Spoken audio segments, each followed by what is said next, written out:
ശ്രീ ശശി തരൂർ മിക്കപ്പോഴും വാർത്തകളിൽ നിറഞ്ഞു നിൽക്കുന്ന ഒരു വ്യക്തിത്വമാണ്. വളരെ മിടുക്കനാണ്. മറ്റേ വിദേശ കാര്യങ്ങളിലൊക്കെ വളരെ നല്ല ജ്ഞാനമുള്ള ആളാണ്. UN-ലൊക്കെ വളരെ വർഷങ്ങൾ പ്രവർത്തിച്ചുള്ള വലിയ പ്രവർത്തന പരിചയവും പാരമ്പര്യമുള്ള ആളാണ്. നല്ല ഒരു പ്രാസംഗികനാണ്. അദ്ദേഹം പറയുന്ന ഇംഗ്ലീഷ് ലാംഗ്വേജിൽ ആരെങ്കിലും എന്തെങ്കിലും അദ്ദേഹം പറഞ്ഞു കഴിഞ്ഞാൽ അത് മനസ്സിലാക്കണമെങ്കിൽ ഡിക്ഷണറിയുടെ സഹായം ഇല്ലാതെ ആർക്കും മനസ്സിലാക്കാൻ പറ്റത്തില്ല. അത്രത്തോളം വലിയ ഒരു അവഗാഢമായ അറിവ് ഇംഗ്ലീഷ് ലാംഗ്വേജിലുള്ള ആളാണ്. യഥാർത്ഥത്തിൽ ശ്രീ ശശി തരൂർ ഒരു രാഷ്ട്രീയക്കാരനൊന്നുമല്ല. അദ്ദേഹത്തിനെ യഥാർത്ഥത്തിൽ കോൺഗ്രസ് വിളിച്ചുകൊണ്ട് വന്ന് മത്സരിപ്പിച്ച് MP ആക്കിയതാണ് അദ്ദേഹം. അപ്പോൾ അന്ന് കോൺഗ്രസിനെ അത് കഴിഞ്ഞു അദ്ദേഹത്തിനെ മന്ത്രിയാക്കുകയും ചെയ്തു. കേന്ദ്രമന്ത്രിയായിരുന്നു. അതുമല്ല ആയി.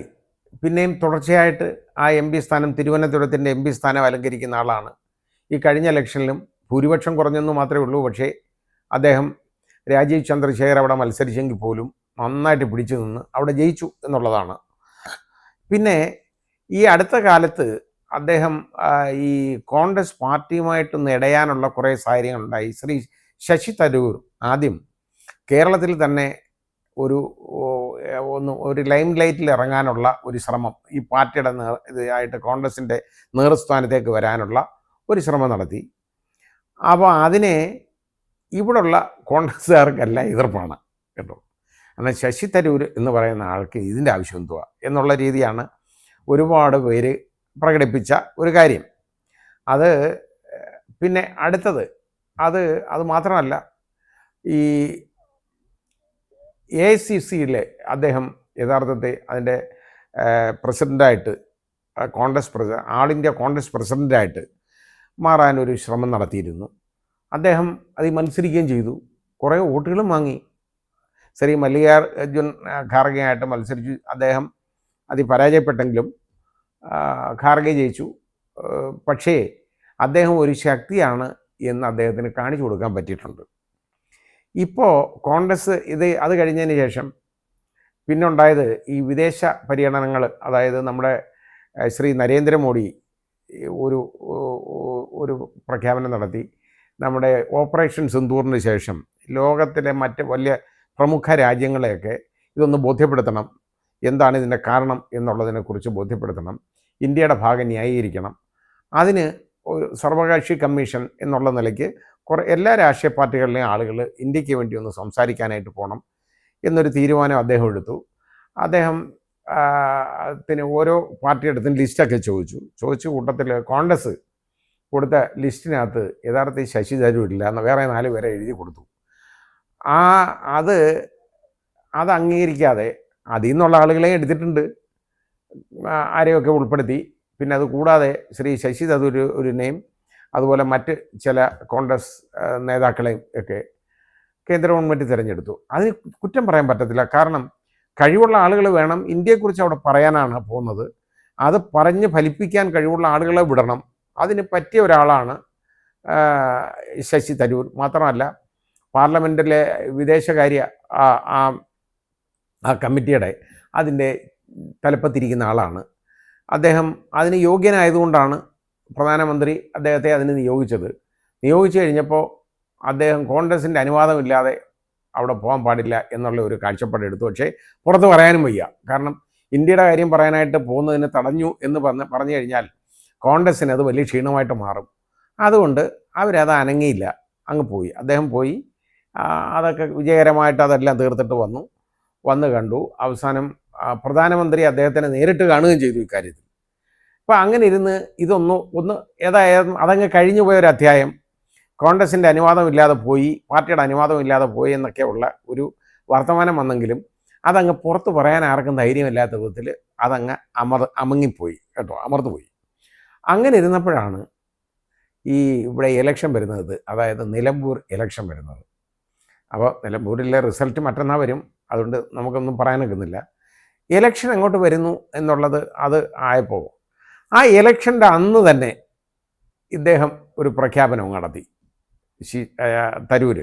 ആ പ്രഖ്യാപനം എന്ന് പറയുന്നത് അതായത് എന്നെ അവിടെ ഇലക്ഷന് ഞാൻ അവിടെ വന്നേനെ, ഞാനവിടെ എന്നെ ആരും അവിടെ പ്രവർത്തിക്കാൻ ക്ഷണിച്ചില്ല എന്നുള്ളതാണ് അദ്ദേഹം പറഞ്ഞത്. വന്നിരുന്നെങ്കിൽ ഞാൻ വന്നേനെ എന്ന് പറഞ്ഞു.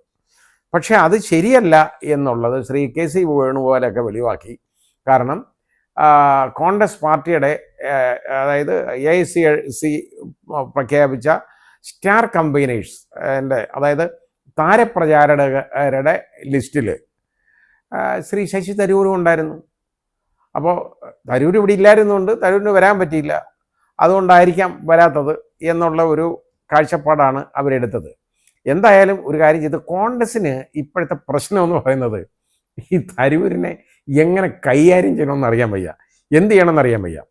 തരൂരിനെ സംബന്ധിച്ചിടത്തോളം ഉള്ളൊരു പ്രശ്നം, തരൂരിനെ പാർട്ടി പുറത്താക്കിയാൽ അദ്ദേഹത്തിന് പ്രശ്നമില്ല, പാർലമെൻ്ററി MP സ്ഥാനം അദ്ദേഹത്തിന് നിലനിർത്താം.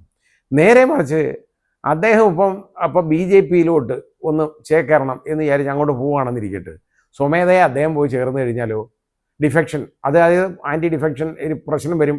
അതായത് അവിടെ കൂറുമാറ്റ നിയമം അനുസരിച്ച്, നിരോധന നിയമം അനുസരിച്ച് അദ്ദേഹത്തിൻ്റെ പാർലമെൻറ്റിലെ സ്ഥാനം നഷ്ടപ്പെടും, MP സ്ഥാനം നഷ്ടപ്പെടും.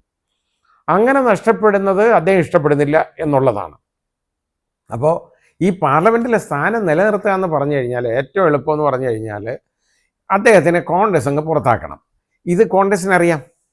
കാരണം ഇത് പുറത്താക്കി കഴിഞ്ഞു കഴിഞ്ഞാൽ എന്താണെന്നറിയോ, ശ്രീ തരൂരിനെ BJP രണ്ട് കൈ നീട്ടി സ്വീകരിക്കും, ഒരു സംശയമില്ല. മാത്രമല്ല, സ്വീകരിക്കുന്നതിന് മാത്രമല്ല, അദ്ദേഹം അടുത്ത മന്ത്രിയുമാണ്. അങ്ങനെ ആകും. അതിനുള്ള കഴിവുണ്ട് ഇല്ലെന്നൊന്നും നമുക്ക് പറയാൻ പറ്റത്തില്ല, ഉണ്ട്. അതുകൊണ്ട് തരൂർ ഈ വെടിപൊട്ടിച്ചേക്കുന്നത് ഈ പാർട്ടി എങ്ങനെയൊക്കെ അങ്കലപ്പിലാക്കാം എന്നുള്ളത് ശ്രീ ശശി തരൂരും ശ്രമിക്കുന്നുണ്ട് കോൺഗ്രസ്സിനെ. എന്നാൽ അദ്ദേഹത്തിന് വേണ്ട, അദ്ദേഹത്തിന് കിട്ടാനുള്ള സ്ഥാനമാനങ്ങൾ കോൺഗ്രസ്സിൽ കിട്ടുന്നില്ല എന്ന് അദ്ദേഹത്തിന് ഒരഭിപ്രായമുണ്ട്. കാരണം കഴിവുള്ള ഒരാളാണ്, അദ്ദേഹത്തിന് അത് കിട്ടുന്നില്ല എന്ന് അദ്ദേഹത്തിന് തോന്നുന്നുണ്ട്. അതിപ്പോൾ അദ്ദേഹത്തിനെ സംബന്ധിച്ചിടത്തോളം അത് ശരിയായിരിക്കാം, നമുക്കറിയില്ല എങ്ങനെയൊക്കെയാണെന്ന്. അപ്പം ശശി തരൂരിന് കിട്ടാനുള്ള അദ്ദേഹം ആഗ്രഹിക്കുന്ന മാനങ്ങളൊന്നും ഇതിലൊന്നും നൽകുന്നില്ല.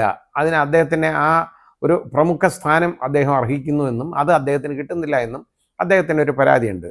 അപ്പം കോൺഗ്രസ് ബുദ്ധിപരമായിട്ട് എടുത്തേക്കുന്ന തീരുമാനം എന്താണെന്നറിയോ, അത് ആ തീരുമാനം ശരിയാണെന്നേ പറയാൻ പറ്റുള്ളൂ. അതായത് ഈ ശശി തരൂരിൽ കാണിക്കുന്ന ഈ പണികളെല്ലാം അങ്ങ് അവോയ്ഡ് ചെയ്യുക. ഇതൊന്നും കണ്ടതായിട്ട് നടിക്കുന്നില്ല, ഞങ്ങളിത് അറിഞ്ഞിട്ടില്ല എന്നെടുക്കുന്നതാണ് നല്ലത്. കാരണം ഇദ്ദേഹത്തിന് മൈക്കെട്ടി വെച്ച് വിളിച്ച് പറയാനൊന്നും പറ്റുന്നില്ലല്ലോ. ഇദ്ദേഹം എന്തൊക്കെ നടത്തിയാലും ശരി, നടപടി എടുക്കുന്നില്ല, എന്തു ചെയ്യും? ഒരു നടപടിയില്ല. അദ്ദേഹത്തിന് ഇതിലങ്ങ് അവോയ്ഡ് ചെയ്യാൻ അങ്ങ് തീരുമാനിച്ചവർ.